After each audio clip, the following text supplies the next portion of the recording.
Olá, povo de Deus! Estamos iniciando mais uma live, segundo aos Coríntios, capítulo 8 e 9. Essa é a nossa live de número 27. E hoje vamos falar que a fé está associada ao amor ao próximo. O apóstolo Paulo está instruindo a igreja de Corinto a ser generosa. E nós chegamos no capítulo de número 8, o verso 14 e 15, quando Paulo fala que a abundância no tempo presente de um supre a falta de outro, e também pode acontecer de chegar um momento do contrário, a abundância daquele suprir a falta deste, de forma que o que muito colheu não teve demais, e o que pouco não teve falta. Paulo, ele está lembrando a igreja de Corinto a passagem de Êxodo, capítulo 16, e mostrando como é que Deus, ele se demonstra justo. Deus é justo. Ele ama a justiça e o direito. A terra está cheia da sua bondade. Salmo 33, versículo 5. Então nós precisamos entender como é que se processa a justiça de Deus. Ele ama a justiça. Mas como é que ele demonstra esta justiça? O apóstolo Paulo, em Romanos, no capítulo 14, versos 7 e 8, ele diz assim: porque nenhum de nós vive para si mesmo, nem morre para si mesmo. Porque se vivemos, para o Senhor vivemos. Se morremos, para o Senhor morremos. Quer pois vivamos ou morramos, somos do Senhor. Então, Eduardo, seja bem-vindo. Nós estamos na nossa 27ª live em 2 aos Coríntios, capítulo 8 e 9. Então veja só, Deus coloca que ninguém vive para si mesmo, certo? Eu já demonstrei em uma outra live anterior que existe um segredo para você fazer bons investimentos. Tiago Nigro, ele explica que nós devemos fazer investimento de acordo com a arca. A arca significa colocar 25% do teu investimento em cada um dos quadrantes, de tal forma que você cumpre aquela máxima. Não coloca todos os ovos na mesma cesta. Então, no caso de Tiago Nigro, ele diz assim: você aplica 25% em ações, 25% você aplica em rendimento fixo para ter caixa, 25% você aplica em investimentos imobiliários e 25% você aplica no exterior. Qual que é a máxima dele? A máxima dele é: não coloque todos os ovos na mesma cesta, ok? Ok, então você tem 4 quadrantes, distribui o investimento em torno deles. Vamos agora olhar sob a perspectiva espiritual. Deus também não coloca todos os ovos na mesma cesta. Agora você vem dizer, como assim? Como que Deus não coloca todos os ovos na mesma cesta? Por que que Deus tem que ter esse cuidado? Quando nós estamos orando a Deus, Daniel nos ensina, através da sua experiência, que no primeiro dia que a nossa oração é levada diante de Deus, ele ouve a oração. A nossa oração, não há dificuldade em pedir a Deus. A dificuldade está em Deus trazer a resposta até nós. Por que que existe esta dificuldade? A dificuldade não está em Deus. Ele tem todo o poder. Ele é todo onisciente, onipresente, onipotente. Esta não é a questão. A questão é que Deus é justo. E o mundo está em guerra.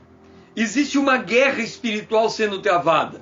E a Bíblia, em Apocalipse capítulo 12, diz que os lugares celestiais estão fechados pelo grande dragão para impedir o arrebatamento da igreja. Então, quando Daniel ora, a oração sobe, mas para a resposta vir, houve uma batalha nos lugares celestiais por 21 dias. E só depois de 21 dias, porque Daniel permaneceu orando, a resposta chegou. Daniel é um homem perseverante na oração. Ele permaneceu firme por 21 dias e não se levantou enquanto não recebeu a resposta de Deus. Infelizmente, não é assim que acontece conosco. Muitas vezes, nós pedimos a Deus e simplesmente esquecemos o que pedimos. Outras vezes, nós pedimos a Deus, mas lembramos ocasionalmente. Outras vezes, pedimos a Deus e a necessidade e a agonia é tão grande que a gente fica até receber. Ora, como Deus, ele não distribui os ovos na mesma cesta. Quando eu peço, e vamos exemplificar o prato de comida, quando eu peço a Deus um prato de comida, ele tem diferentes formas de responder. Ele pode entregar o prato de comida diretamente a mim. Ele pode, aliás, ele tem 3 formas de responder. Ele pode entregar o prato de comida diretamente à minha pessoa. Ele pode pegar algo que eu tenho e multiplicar para gerar esse prato de comida. Ou, o que é mais usual, ele pode entregar o meu prato de comida na mão do meu irmão. Agora você vem e fala, mas pera lá, qual que é a lógica? Se eu estou pedindo um prato de comida, eu estou falando com Deus, dá-me um prato de comida, por que Deus entrega o meu prato de comida na mão do meu irmão, que nem está sabendo que eu estou orando? Deus não joga os ovos na mesma cesta.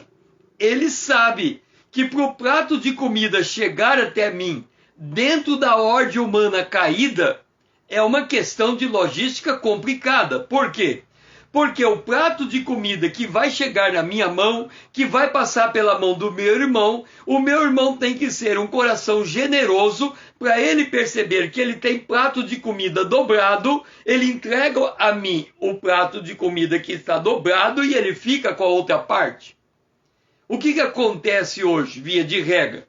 A pessoa recebe, eu estou orando pedindo a Deus o prato de comida. O meu irmão recebe dobrado. Só que em vez dele generosamente perceber que tem alguém pedindo um prato de comida, ele pega e converte a parte da comida dele em investimentos, fica cada vez mais rico e eu passo cada vez mais fome.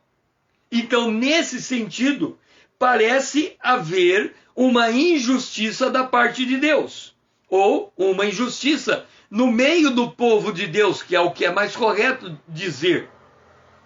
Por quê? Porque se nós atendêssemos o prescrito na palavra de Deus, essa retenção não aconteceria, visto que ninguém vive para si e ninguém morre para si. Mas o que caracteriza os homens nos últimos dias é o fato deles serem egoístas, e isso acaba contaminando a igreja, principalmente a igreja brasileira, que muitas vezes se apoia na chamada lei de Gerson, né? Cada um tem que levar sua própria vantagem. Então, nessa condição, aparentemente, há uma injustiça no reino de Deus. Agora, olha a oração que Jesus faz. João, capítulo 17, o verso 23.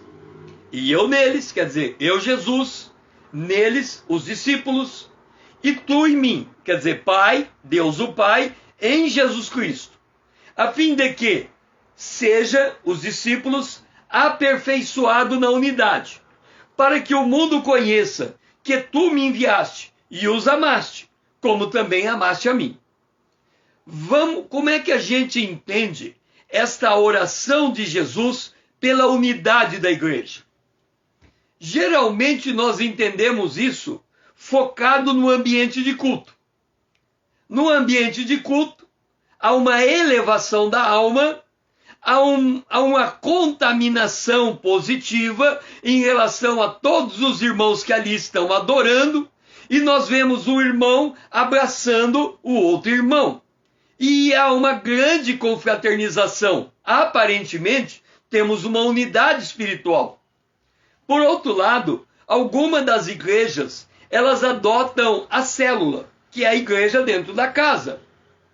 E aí as igrejas são transferidas no meio da semana para dentro de uma determinada casa. E algumas famílias, às vezes 5, 2, 3, 4 famílias, que somado dão 15, 10, 20 pessoas, se reúnem na mesma casa para orar.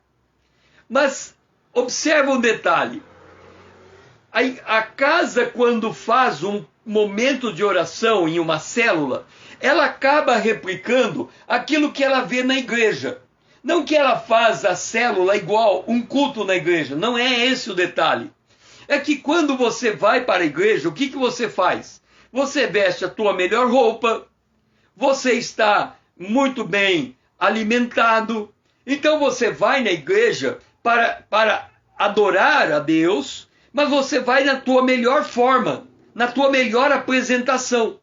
E quando nós fazemos uma célula, acabamos replicando esse comportamento na célula. Então as pessoas vão para suas casas, tomam um banho, pegam a sua melhor roupa, a casa que está recebendo os irmãos, prepara o melhor ambiente da casa, cadeiras para todo mundo, e todo mundo senta ali. E qual é o drama? É que tudo está muito certinho. Está muito certinho em que sentido? Está certinho em que as pessoas, de fato, elas não percebem a necessidade uma das outras, quer seja na célula, quer seja na igreja. Nós na célula meio que maquiamos a situação. Então nós não percebemos que se fôssemos, por exemplo, se eu estivesse numa casa visitando, uma célula numa igreja, numa casa, e eu for até aquela casa, e se eu chegasse para o dono daquela casa, que tem ali os comes e bebes para todo mundo participar, e eu dissesse assim para ele, porventura, eu posso me dirigir até a tua despensa e dar uma olhada? Eu poderia me surpreender e descobrir que aquela despensa da casa que eu estou cultuando a Deus está simplesmente vazia. Mas aquela casa, que geralmente é a casa mais abastada, por isso ela recebeu a célula, porque ela pode dar os comes e bebes, aquela casa pode não ser um bom exemplo. Mas se eu falar assim, aleatoriamente, pegar o irmão que está reunido ali na célula e disser a ele, eu posso ir até a tua casa e conhecer a tua casa? Ele vai ficar constrangido e pode me levar, e eu vou descobrir que aquele irmão está com a sua despensa vazia. Então o que eu estou dizendo com isso?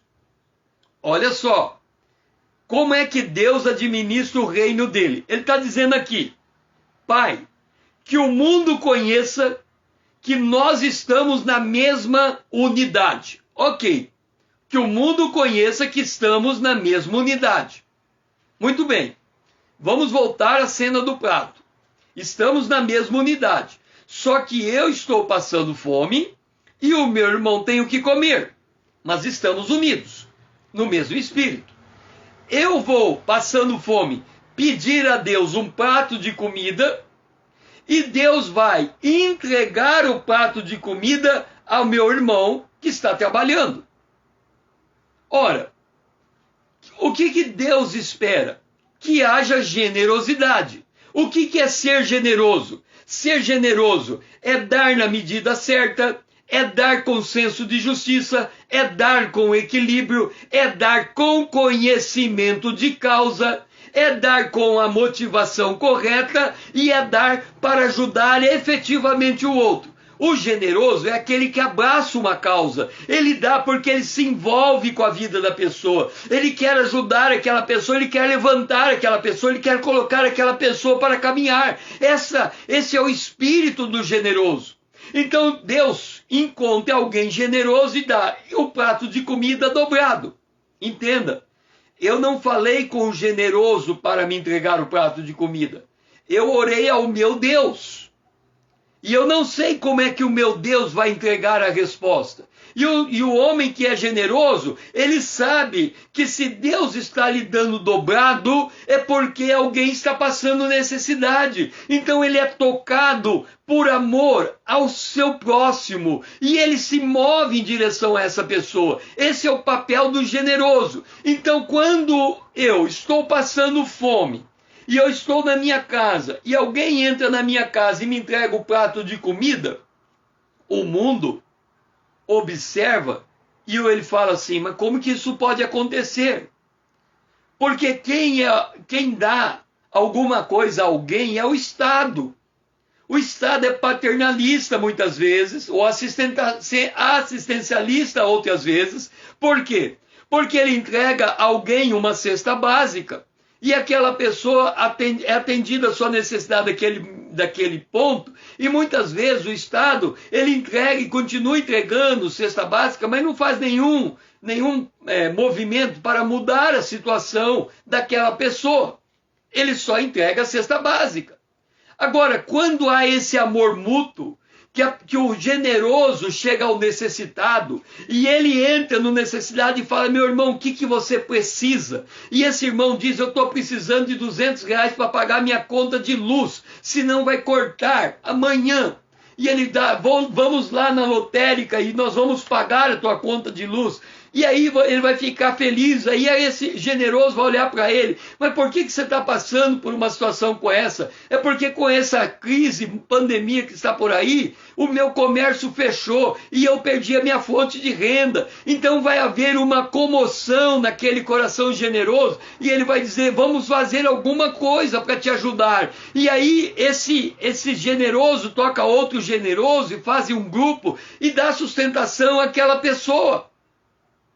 Isso é aperfeiçoamento da unidade. Agora eu quero colocar uma coisa para você. Observa bem a oração de Jesus. Jesus disse, eu neles, quer dizer, o meu Espírito está neles. Você não sabe que você é o templo do Espírito Santo?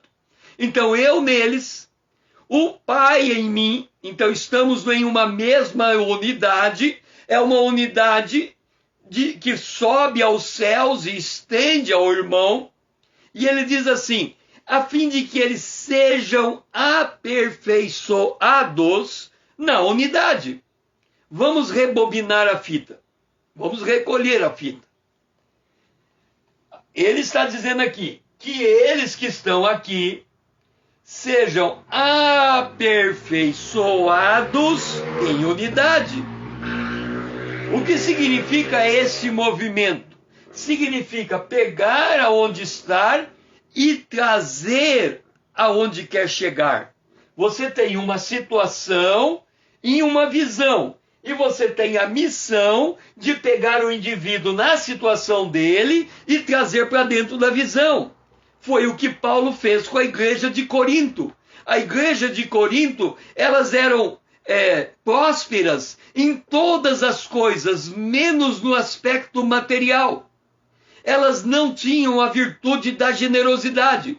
Paulo vai ensinar a igreja de Corinto a ser generosa. O que ele está dizendo? Eu estou encontrando vocês aqui com o coração endurecido.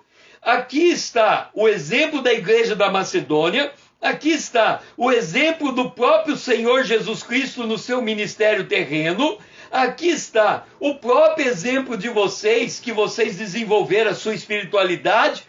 Façam a transição do estado atual até chegar à condição de se tornar alguém generoso. É isso que Jesus ora quando ele diz, aperfeiçoa eles na unidade. Então, o movimento é este. Nós podemos estar com o nosso coração razoavelmente endurecido, mas por uma visão de Deus, nós somos movimentados a sair da nossa zona de conforto e ir em direção ao nosso irmão para lhe estender a mão. A meta é a unidade. Agora, por que Deus faz desse jeito? Por que Deus ele não responde a oração diretamente à minha pessoa, mas ele põe a resposta da minha oração na mão do meu irmão? Por que Deus faz dessa maneira? Não seria mais simples? Deus, estou passando fome, está aqui teu prato de comida. Estou comendo. Não, Deus faz do jeito mais complicado. Ele, em vez dele trazer o prato de comida para a minha pessoa, ele entrega o prato de comida para o meu irmão. E o pior, eu estou falando com Deus, Porque a orientação de Deus é: fecha a tua porta e ora a Deus no secreto, e o teu pai recompensará publicamente. Então eu estou falando com Deus e o meu irmão não sabe que eu estou passando fome. Mas o mesmo Espírito que está falando comigo é o mesmo Espírito que está na vida do meu irmão. E se é o mesmo Espírito, o meu Espírito, quando eu vou falar com Deus, Senhor, dá-me um prato de comida, o meu irmão, quando vai falar com Deus, Deus responde para ele: ajuda o teu irmão que precisa. Essa é a graça da obra de Deus. Mas por que Deus faz dessa maneira? Porque foi assim que ele criou o planeta Terra. Lá em Gênesis capítulo 1, a terra estava sem forma e vazia.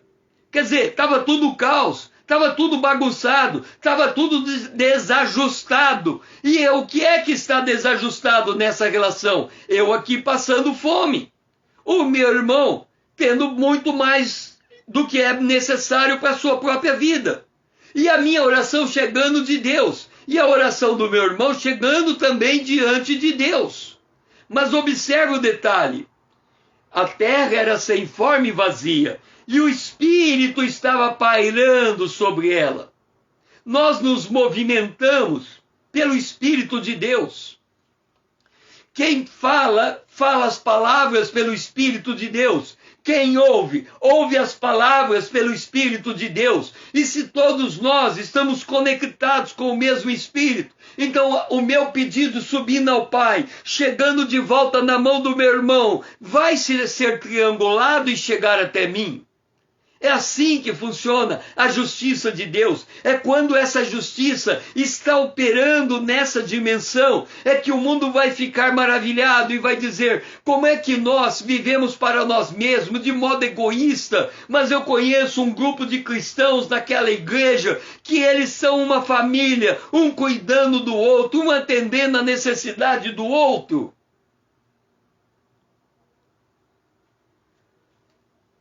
Romanos capítulo 15, verso 26, aprove a Macedônia e a Caia levantar uma coleta em benefício dos pobres dentre os santos que vivem em Jerusalém. O que está acontecendo aqui? A igreja da Macedônia e da Caia entrando na visão e na oração sacerdotal de Jesus Cristo. E a multidão poderia dizer: olha como eles se amam. Igrejas distantes estão levantando recurso para aquelas igrejas. Então, o nosso problema dentro das igrejas é que os que querem ficar ricos caem em tentação, em cilada, em muitas concupiscências insensatas e perniciosas, as quais afogam os homens à ruína e à perdição. Por quê? Entenda uma coisa. O modelo da igreja cristã, o modelo da igreja corpo de Cristo, instituída por Jesus Cristo, deveria ser, de todos os espaços da terra, o espaço mais inclusivo do mundo.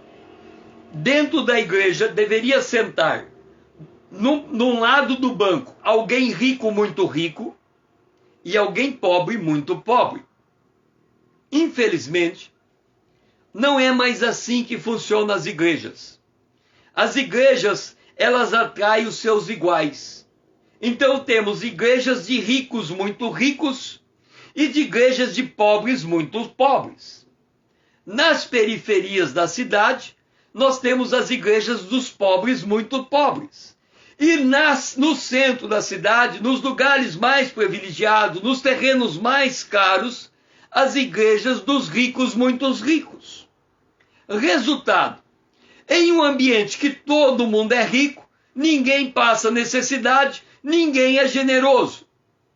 Já na igreja, que todo mundo é pobre, nem oferta é levantada, com muito custo sai um pouquinho de oferta e tem um monte de gente padecendo necessidade.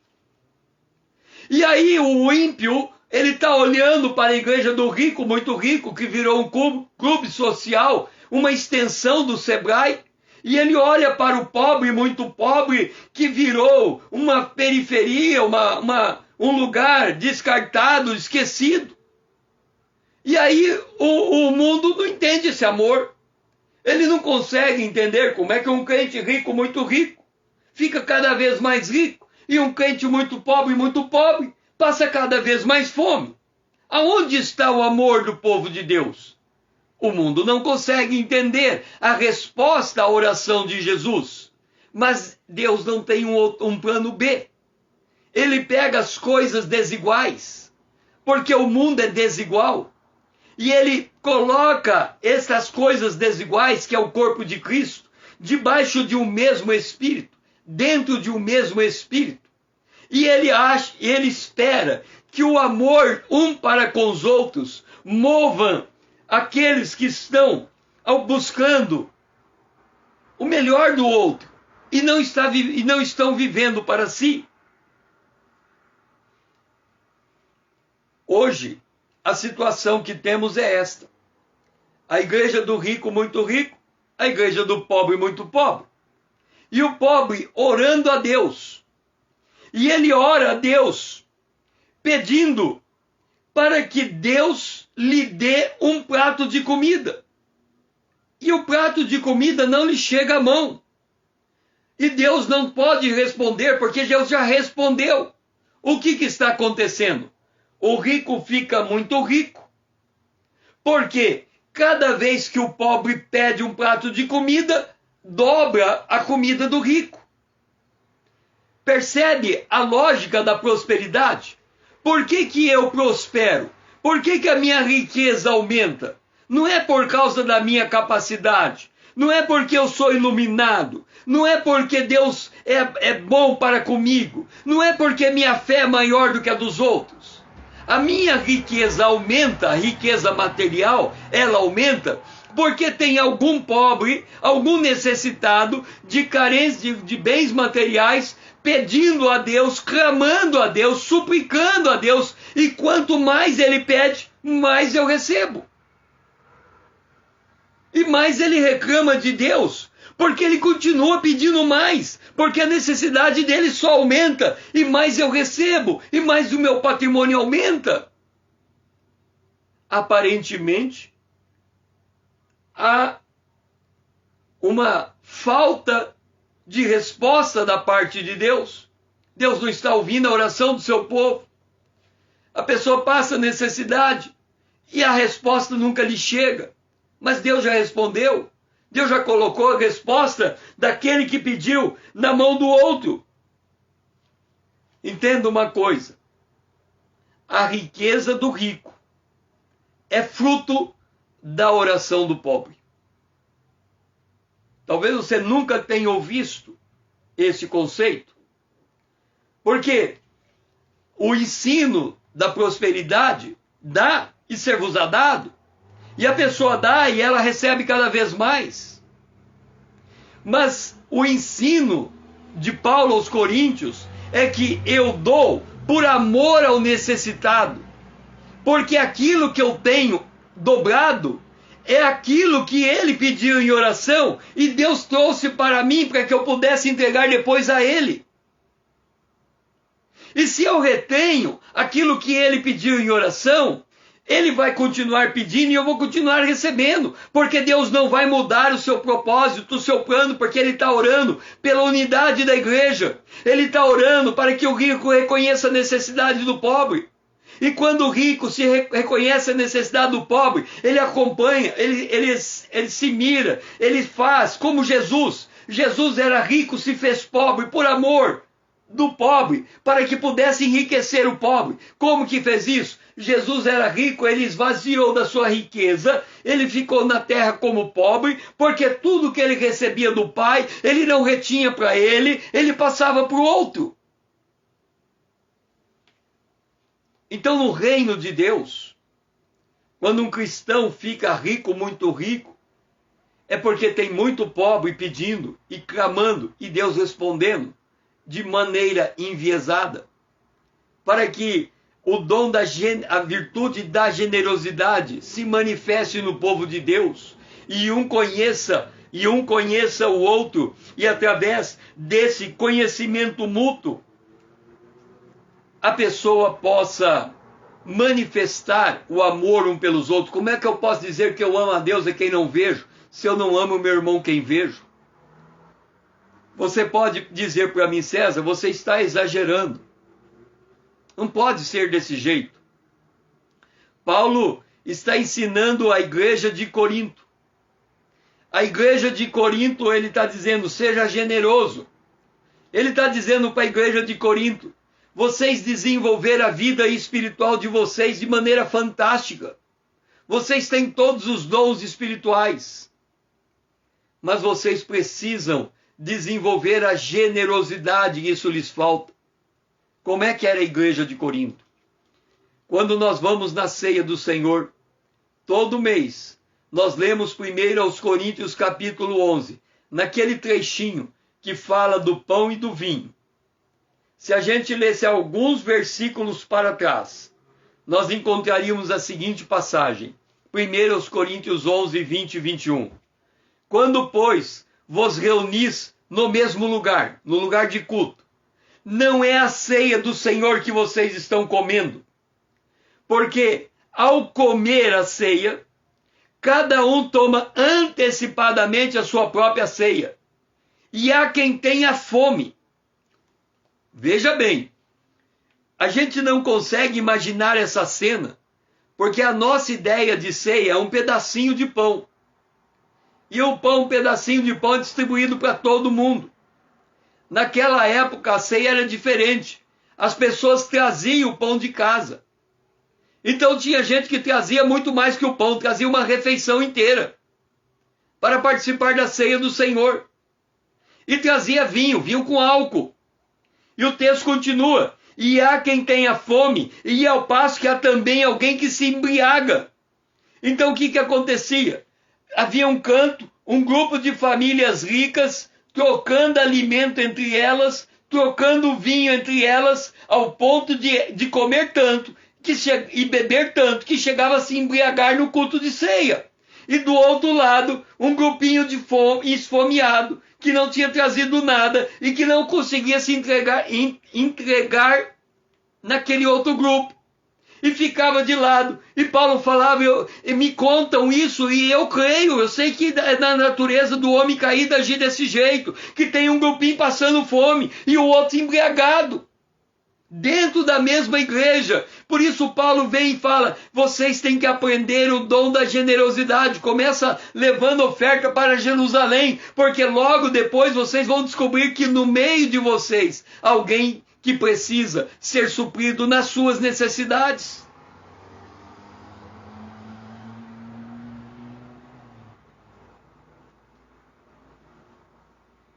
Eu estou falando aqui que o pobre, muito pobre, faz a sua oração a Deus.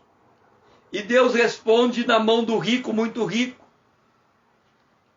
Há uma razão, muitas vezes, há uma razão para isso. Lembra que em algumas lives passadas, nós falamos que quando nós estamos falando de uma oferta continuada, porque Paulo havia orientado que todo primeiro dia da semana separasse uma oferta. A oferta só tem duas fontes. Ou ela vem do patrimônio, ou ela vem da renda. Se ela vier do patrimônio, você só pode fazer a oferta uma vez só, porque você consumiu o seu patrimônio. Um exemplo de alguém que fez oferta do seu patrimônio, Barnabé. Barnabé pegou toda a sua herdade e vendeu e entregou o dinheiro aos apóstolos. No entanto, Barnabé se ofereceu ao ministério. E ele foi quem foi a Antioquia e quem chamou Paulo, e ele foi o companheiro de Paulo em 2 viagens missionárias. Então, quando Barnabé ele entrega todo o seu patrimônio, é como se ele dissesse, eu vou vender tudo que eu tenho, vou dar aos pobres, e vou entrar no seminário teológico, vou me formar em teologia, vou me preparar para o ministério, vou ser ungido ao pastorado e vou pastorear uma igreja. Esta era a visão de Barnabé. Então Barnabé não serve de exemplo de uma pessoa que entrega todo o seu patrimônio. Por outro lado, quem entrega toda semana a sua oferta é alguém que tem renda. E esse que tem renda, ele tem renda e ele acaba tendo lucro sobre a renda. Ele acaba tendo renda suficiente para si e renda para os outros. Pega um agricultor. Pega Josué. Josué, durante 7 anos, ele colheu abundância no Egito, ao ponto de construir grandes armazéns e depois ter como vender por 7 anos para quem estava passando fome. Então o agricultor, ele sempre colhe muito mais do que a sua necessidade ele tem para os outros. Então, por causa dessa condição de você ter que ter habilidade para gerar renda, se eu estou passando fome, vamos agora falar de um prato de comida mais completo. Eu estou passando fome e eu preciso de arroz, feijão e carne. E verdura. Meu prato de comida. Então, alguém precisa ter dinheiro para comprar arroz, feijão, verdura e fazer um prato de comida. Alguém precisa fazer um fogão, tem que pagar energia para ter a cozinha, precisa da panela, quer dizer, a coisa vai crescendo. Para dar um prato de comida para mim não é tão simples assim. A pessoa tem que ter uma certa estrutura para entregar esse prato de comida. Ela tem que se deslocar, ela tem que ter veículo. Ora, para ter esse prato de comida, uma série de coisas tem que ser construída para me entregar esse prato. Então Deus tem que procurar, quando ele fala assim, olha meu servo, você está pedindo um prato de comida? Espera aí um pouquinho.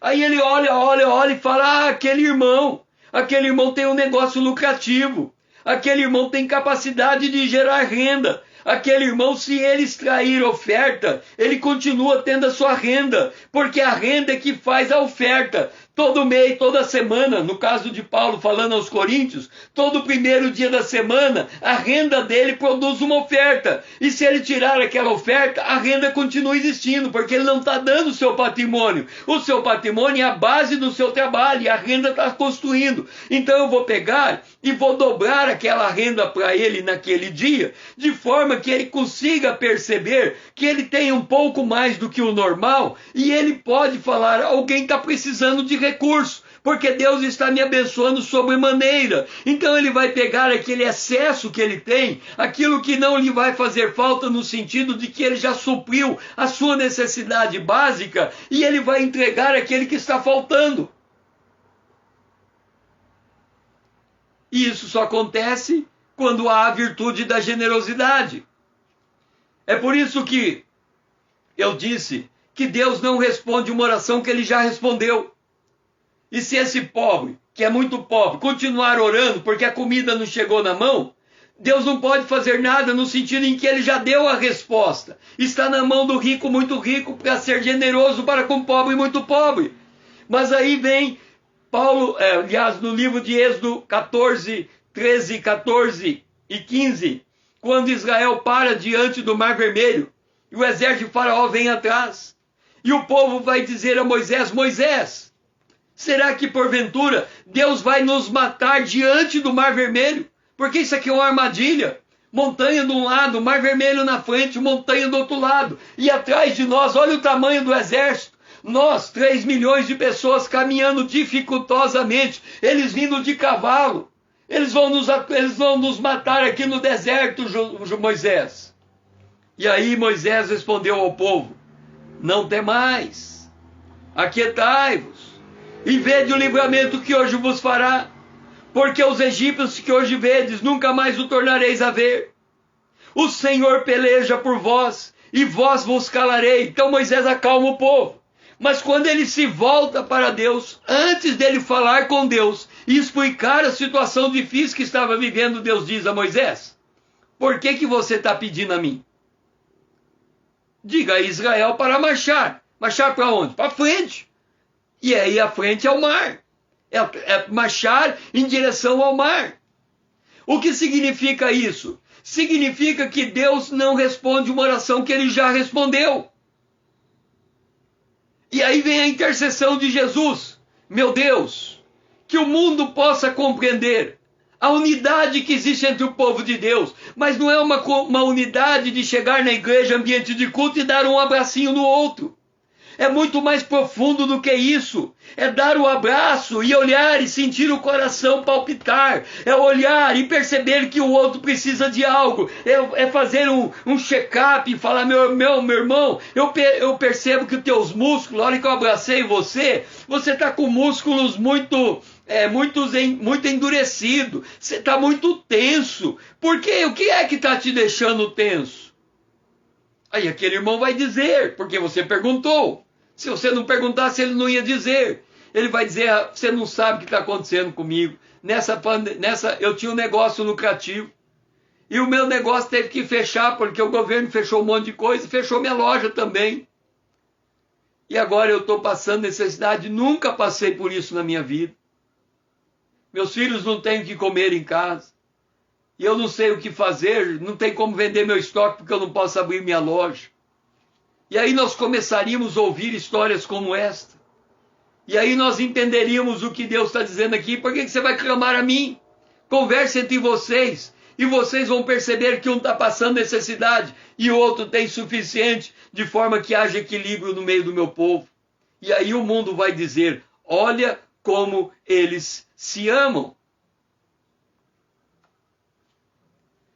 Por isso que em 1 Coríntios capítulo 12, o versículo 7, Paulo diz que a manifestação do Espírito é concedida a cada um visando um fim proveitoso.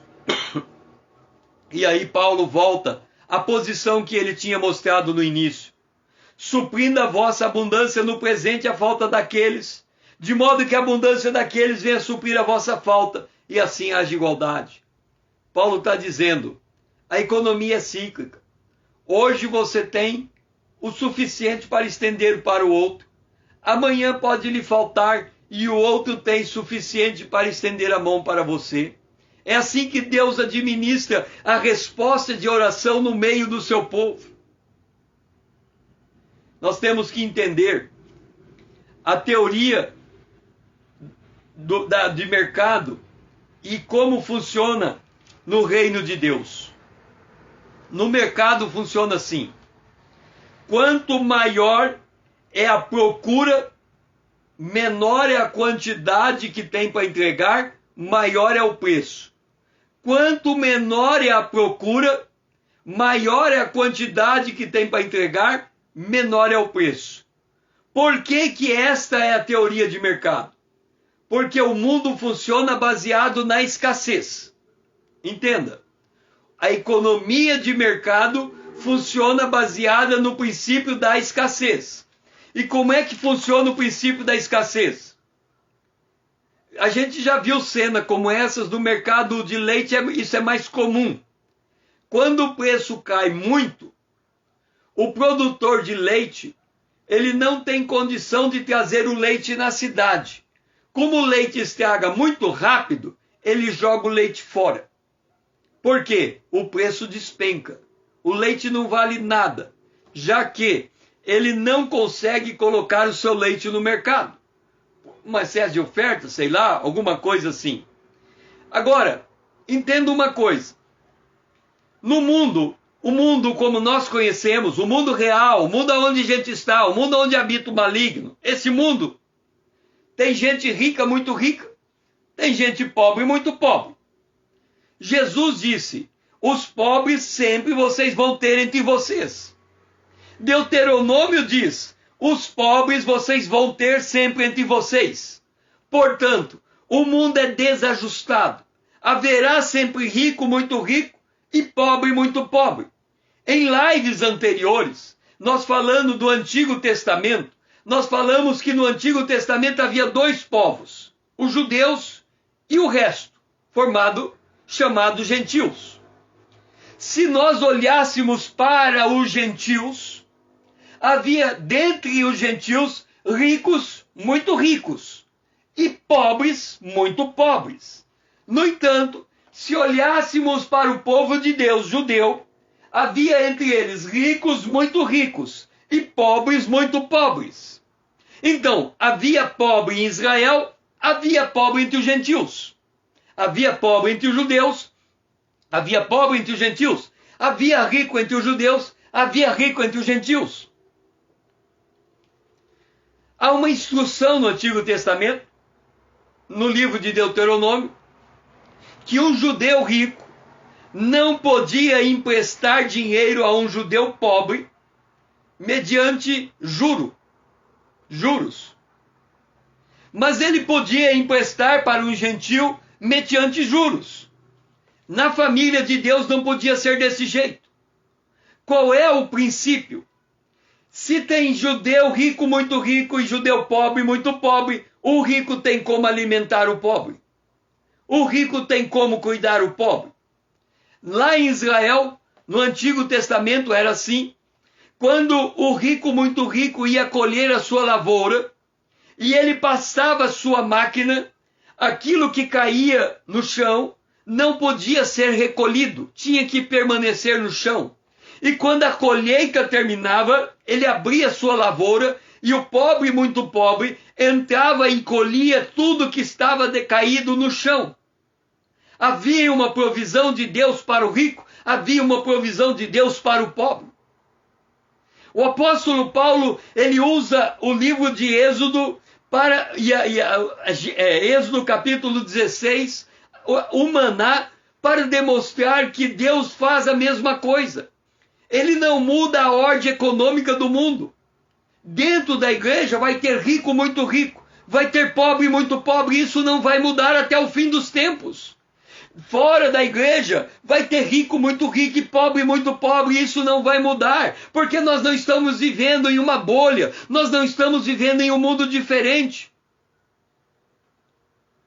Ora, se nós estamos vivendo num mundo em que as distorções do mundo se apresentam dentro da igreja, no mesmo equivalente do que acontece no mundo, o que se espera? Atos capítulo 2, verso 40 a 45. Todos os que creram estavam juntos e tinham tudo em comum. Vendiam as suas propriedades e bens, distribuindo o produto entre todos, à medida que alguém tinha necessidade. Qual era a visão da igreja primitiva? Um cuidando do outro, um alimentando o outro, um colocando dinheiro para sustentar o outro. Por isso que nós estamos falando que no reino de Deus não há diferença entre o mundo espiritual e o mundo físico, porque tudo faz parte do reino de Deus. A igreja primitiva tinha tudo em comum, por quê? Porque o que movimentava o coração dos crentes primitivos era a generosidade, que fazia com que um estendesse a sua mão para com o outro. Muitas vezes a gente olha para essa cena, todos os que creram estavam juntos e tinham tudo em comum, e as pessoas hoje, teólogos, dizem assim, não, eles viviam daquele modo, porque eles estavam esperando a volta de Jesus. Mas não era isso que movia eles. Eles estavam muito próximos do exemplo de Jesus. Qual era o exemplo de Jesus? Um homem rico que se fez pobre. E quando ele se fez pobre, ele ficou numa situação constrangedora. Porque havia uma multidão do lado dele que estava passando fome e precisava comer. E os discípulos vêm e lembram a ele. Olha, o povo está passando fome, vamos mandar embora, porque eles vão ter que comer. Eles vão poder cair desfalecidos no caminho. Se a gente manda embora, eles vão achar comida. Jesus vira aos discípulos, dê vocês comida a eles. E eles falam, mas não tem comida. Jesus disse, o que é que vocês têm? Eles dizem, temos 5 pães e 2 peixes, que o menininho estava... Encontramos na mão de um menininho, 5 pães e 2 peixes. Jesus não tinha nada para alimentar aquela multidão. E aí ele pede os pães e os peixes. Na hora que Jesus põe os pães e os peixes na mão, ele fica rico. Antes ele estava pobre. Ele não tinha como alimentar a multidão, agora ele tem. Os pães estão na mão dele. Mas ele não pega o pão para ele comer. Ele pega o pão para colocar diante de Deus, abençoar, devolver aos discípulos. E depois de devolvido, ele continua de mão vazia. Porque a bênção dele foi transmitida à multidão. Ele é o mediador. E os discípulos, e aquele povo daquela época, os primeiros crentes, eles viram Jesus se comportando desta maneira. O tempo todo, nós temos uma passagem que Jesus passa no campo e os discípulos começam a pegar milho no campo. E aí os fariseus reclamam, como é que eles podem fazer isso em dia de sábado? Eles estavam protegidos pela lei de Israel, de que eles podiam pegar sim espigas no campo, porque aquilo era o procedimento dos pobres. Jesus se fez pobre, estava vivendo como pobre, por isso que ele comeu e o que estava na beira do caminho. Para ensinar como é que através da nossa pobreza, ou seja, da nossa dependência de Deus, nós podemos enriquecer. E aqui quando estamos falando pobreza, não estamos falando da pobreza eminentemente espiritual. Nós estamos, aliás, eminentemente material. Porque já demonstramos que aquele que é generoso é aquele que tem renda para através da sua renda ajudar o outro. E esse que tem renda, ele não é pobre do ponto de vista humano. Mas se ele é pobre de espírito, ele não pega a sua renda para ficar cada vez mais rico em detrimento do pobre cada vez mais pobre. Ele abraça uma causa, ele pega da sua riqueza e ele vai ao encontro do necessitado. E ele alimenta o necessitado. Dizem que o comunismo, Karl Marx olhou para a igreja primitiva e viu que eles tinham tudo em comum. E aí definiu o comunismo como a ideologia política socioeconômica que pretende promover o estabelecimento de uma sociedade igualitária, sem classe social e apátrida, baseada na propriedade comum dos meios de produção. Não foi isso que Deus fez com a igreja primitiva. Cada um continuou com sua própria produção. Mas a generosidade fazia ele estender da sua produção ao outro. Porque o pobre, nós vamos sempre ter eles entre nós. Mas temos que olhar para ele. Por quê? Porque ao olharmos para ele, nós estamos colocando como provedores. E é isso que Deus faz com o necessitado.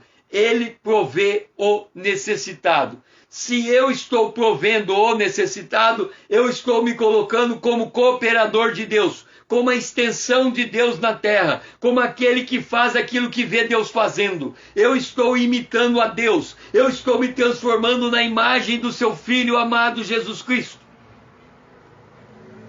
Este que é generoso, segundo aos Coríntios, capítulo 12, verso 21, ele, pelo contrário, os membros do corpo, que parecem ser mais fracos são necessários. E os que nos parecem menos dignos do corpo, a esse damos maior honra. Também os que em nós não são decorosos, nós revestimos de honra. O que significa isso? Que quem está rico, cada vez mais rico, ele tem que olhar de maneira muito especial aquele que está pobre, cada vez mais pobre, para que ele possa estender o seu auxílio, a sua mão ajudadora. Por isso que em Atos capítulo 2, 46 diz: diariamente perseverar unânime no templo, e partiam o pão em casa, e tomavam suas refeições com alegria e singeleza de coração.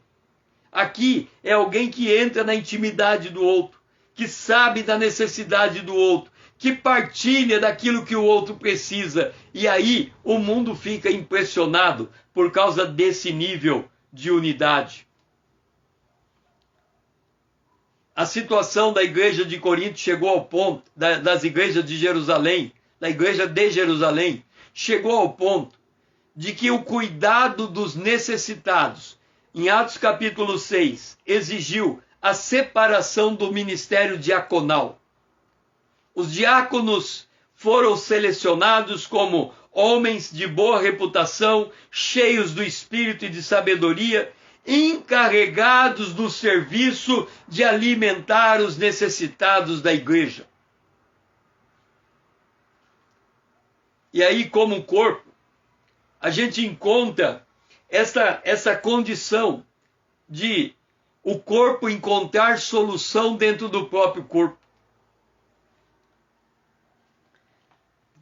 Aqui no Brasil não funciona assim, mas lá nos Estados Unidos tem uma igreja, e o americano ele trabalha muito com orçamento anual, diferente de nós que trabalhamos com orçamento mensal.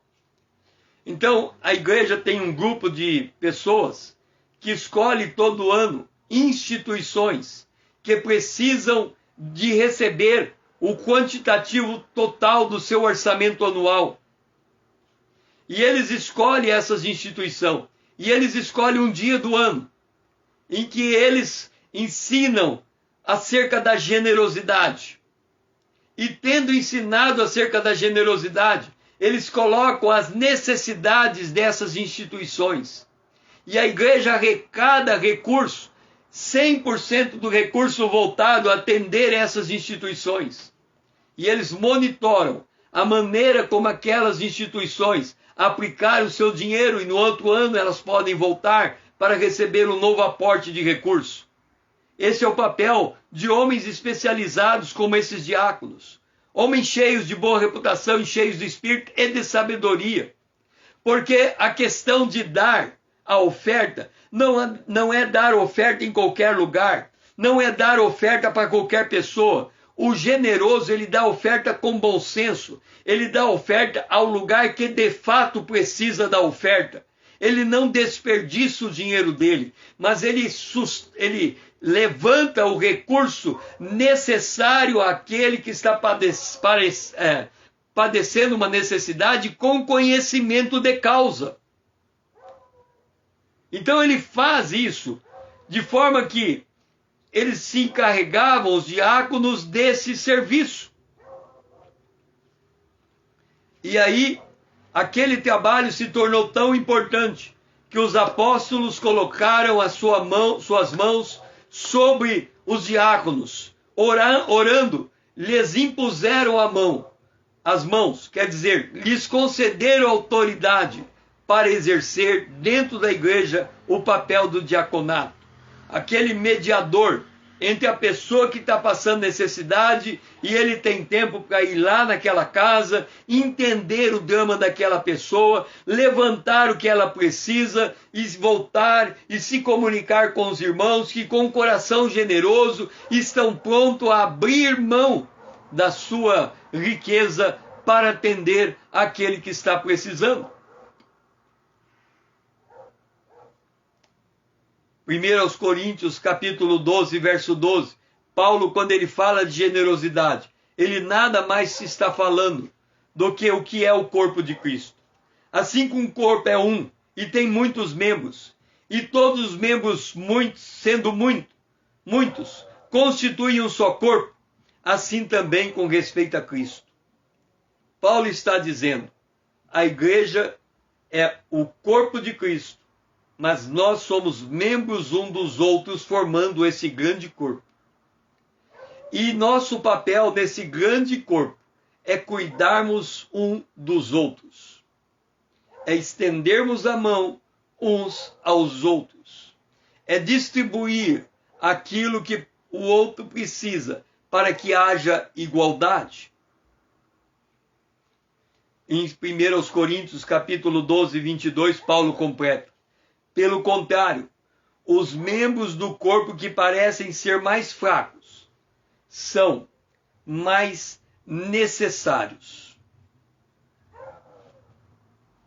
E olha como Paulo fala.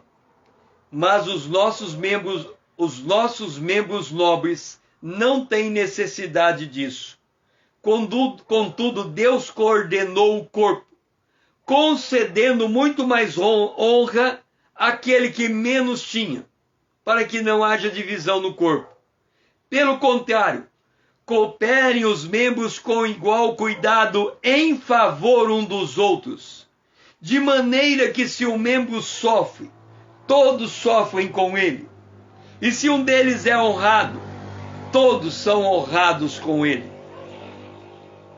O que Paulo está dizendo, e por isso ele fala da generosidade, é que quando nós olhamos para o nosso irmão e percebemos o quanto ele precisa e damos esse aporte para ele, para que ele se levante e continue andando, nós estamos fazendo o papel do nosso Pai Celestial.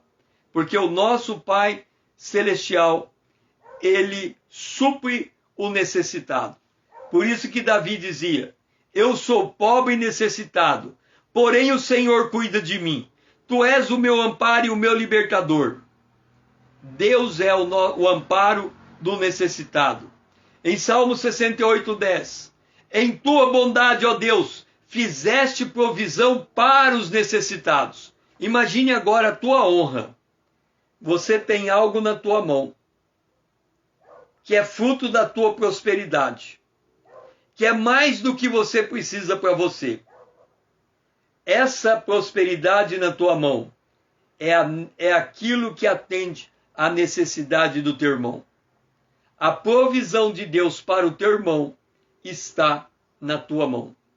E quando você pega o que está na tua mão e estende ao teu irmão, você está fazendo o mesmo que o Pai Celestial faz com o irmão que passa necessidade. Só que ele está utilizando você como instrumento para abençoar o teu irmão. Por isso que eu falo que Deus responde à oração enviesada. É por isso que a religião pura e sem mácula para com nosso Deus e Pai é visitar os órfãos e as viúvas nas suas tribulações, e assim mesmo guardar incontaminado do mundo. O que Deus coloca em nosso coração é que a prática da generosidade nos coloca como aquele que é instrumento da provisão de Deus para o outro. Na próxima live, se Deus assim nos permitir e não voltar até lá, nós vamos responder, em uma situação como esta, quem é que pode liderar o povo de Deus? Porque há toda uma logística de receber o dinheiro na igreja das igrejas da Macedônia, nas igrejas da Caia, e levar o dinheiro até Jerusalém. É preciso de líderes para trabalhar em cima dessa logística. Quem são esses líderes que vão trabalhar com um povo de coração generoso para levar a oferta a quem de direito? Vamos procurar conhecer isso na próxima live. Foi muito bom ter vocês comigo nesta live. E que o Senhor possa desenvolver em nós esse senso de compaixão e esta virtude da generosidade e esse olho capaz de perceber o que o outro está precisando para nós aprendermos a estender a mão até ele. Que o Senhor assim seja louvado.